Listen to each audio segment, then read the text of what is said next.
Good morning, dear children. Today, children, we will start with the chapter The Adventures of Toto. Now, before I start, let me give you a short introduction to the lesson. Children, this is a humorous and adventurous story of a haughty monkey named Toto. The writer's grandfather bought the monkey from a Tonga driver.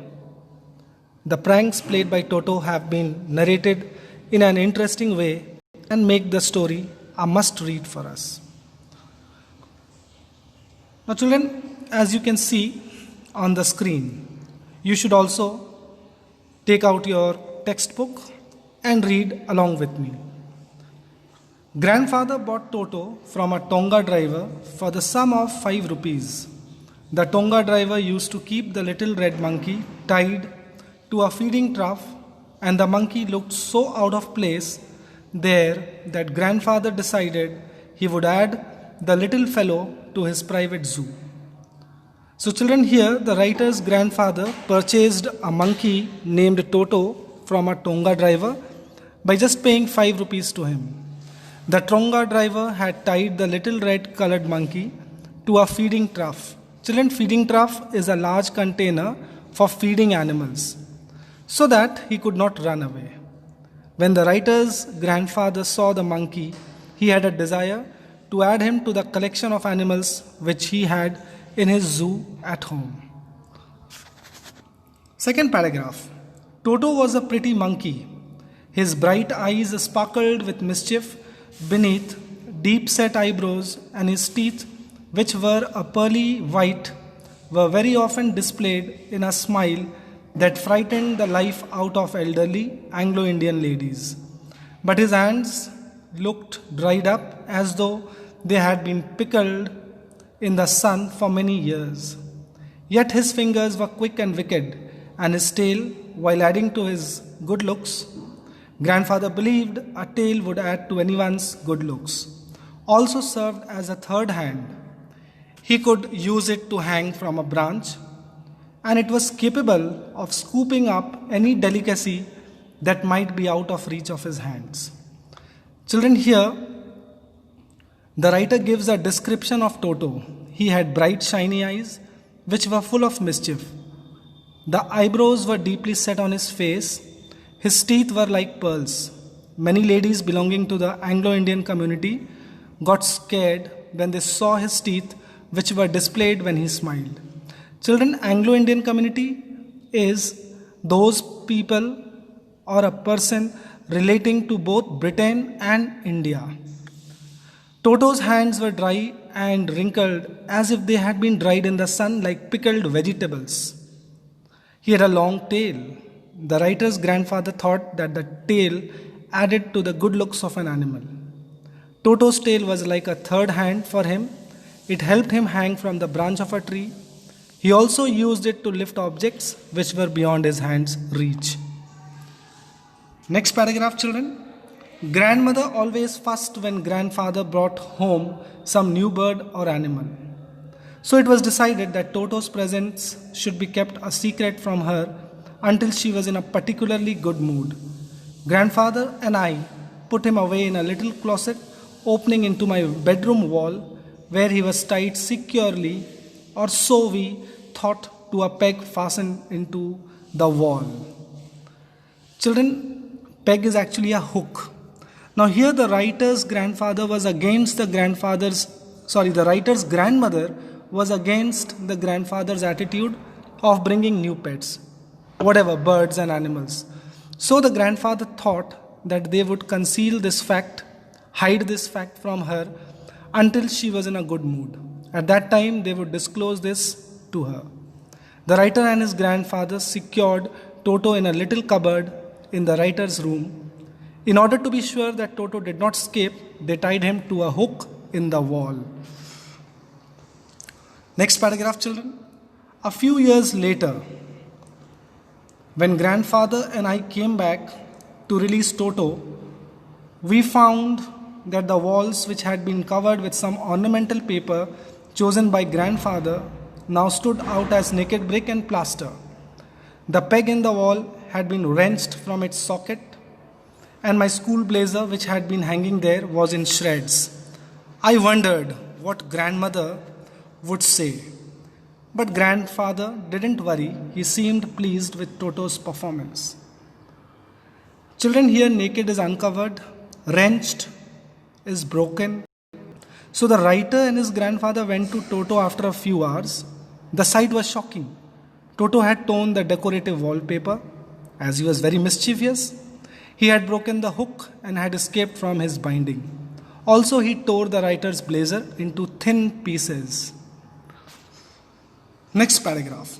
He is clever, said grandfather. Given time, I am sure he could have tied the torn pieces of your blazer into a rope and made his escape from the window. Here, children, the grandfather was quite delighted to see Toto's adventure. He felt that Toto was very clever. He said that if they would have given him more time, he would have tied the thin pieces of the writer's torn blazer into a rope and would have escaped out of the window.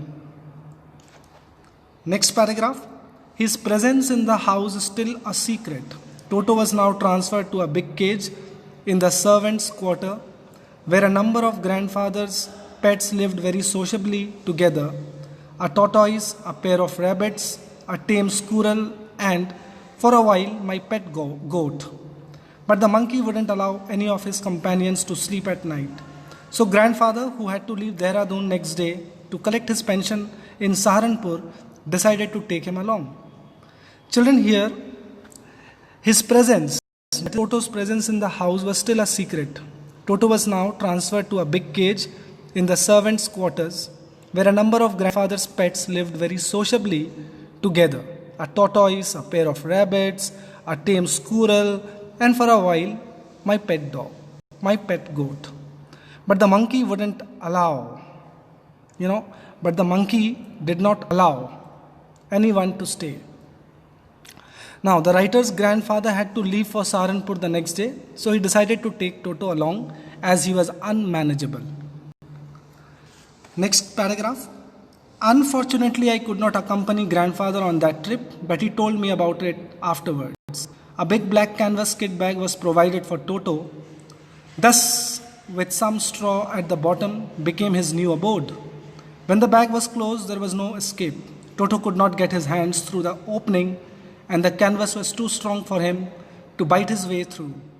His efforts to get out only had the effect of making the bag roll about on the floor or occasionally jump into the air. An exhibition that attracted a curious crowd of onlookers on the Dehradun platform. Now, children, abode is a home. So here in this paragraph, the writer was disappointed as he could not accompany his grandfather and Toto on the trip. His grandfather narrated the happenings to the trip to him later. He had got a special bag for Toto. It was made of a strong material, canvas. He placed some dry grass at the bottom of the bag. On the trip, the bag would be Toto's home as he would live in it. The bag had a zipper on top of it. The writer's grandfather ensured that when the bag was closed, Toto would not be able to escape out of it. Neither could he come out of the opening as it was closed with a zipper, nor could it bite the strong canvas material in order to run away.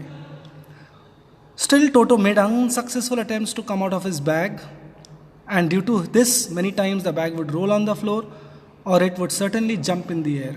These movements were noticed by the people on the railway platform and made them curious to know what was inside the bag.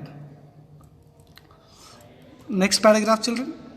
Toto remained in the bag as far as Saharanpur, but while grandfather was producing his ticket at the railway turnstile, Toto suddenly poked his head out of the bag and gave the ticket collector a wide grin.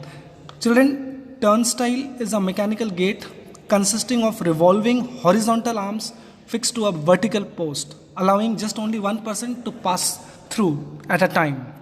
So here in this paragraph, Toto remained secured in grandfather's bag till Saharanpur. At the Saharanpur railway station, the writer's grandfather was taking out his ticket to cross the turnstile. At that very time, Toto peeked out of the bag and smiled at the ticket collector.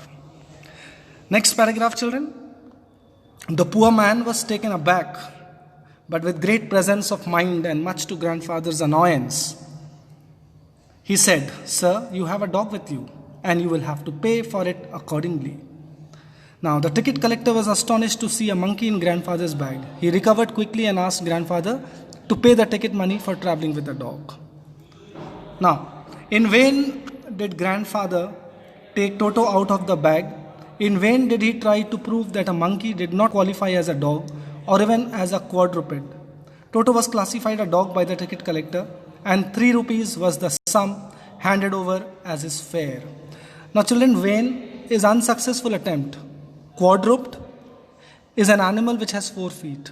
So grandfather was unsuccessful in explaining to the ticket collector that Toto was a monkey and not a dog. He insisted that Toto was not even an animal with 4 feet. But the ticket collector was firm that Toto fell in the category of dogs. And for that, grandfather had to pay 3 rupees for Toto's ticket.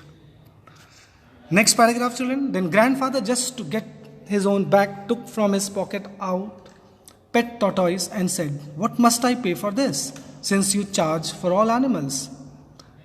Now, just to take revenge, grandfather took out, one tortoise from his pocket, and he asked as if he was supposed to buy a ticket for it too. The ticket collector looked closely at the tortoise, prodded it with his forefinger, gave grandfather a pleased and triumphant look, and said, "No charge, it's not a dog." Children, here prodded means pushed. So the ticket collector took a close look at the tortoise, pushed it slightly, and announced that grandfather was not required to buy a ticket for it, as it did not fall in the category of a dog. Now, next paragraph, children. When Toto was finally accepted by grandmother, he was given a comfortable home in the stable, where he had for a companion the family donkey, Nana. On Toto's first night in the stable, grandfather paid him a visit to see if he was comfortable. To his surprise, he found Nana without apparent cause, pulling at her halter and trying to keep her head as far as possible from a bundle of hay.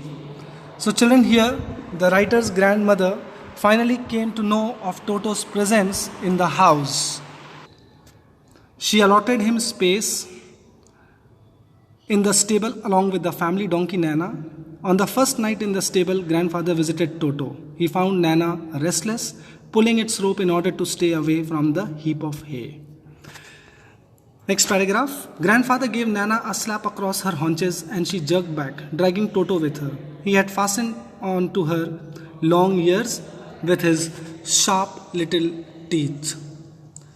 Children, this much today. In the next lesson, we shall continue from here. So children, what happens here?